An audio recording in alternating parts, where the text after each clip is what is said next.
là nít sinh về chỉ phụ thề thề là nít sinh về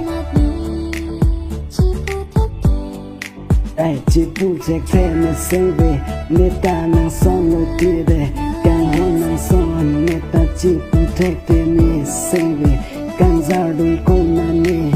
năng sinh ôm nít vàng sinh ôm nít càng ra đôi in hôn a đi đi nít sinh về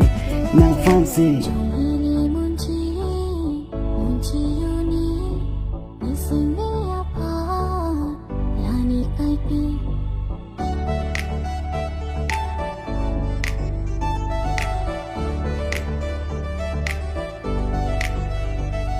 nít sinh về năng phan gì cái kê năng muốn thì lột tì số đê năng phan gì năng trong hông càng nguồn đê ai càng ra năng nít sinh về alo lê văn mong đê ai đang sinh về luôn cái in gió đông ta về đây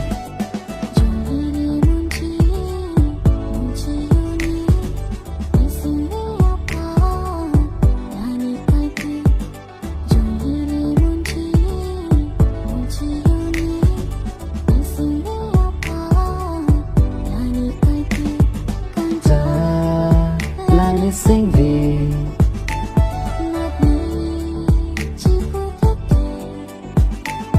càng giờ qua nít sinh về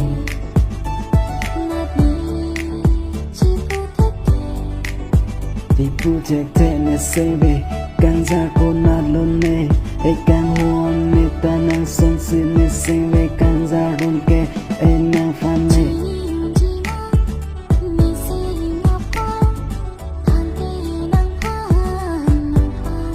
em năng chưa chan ta càng ngon năng sinh alam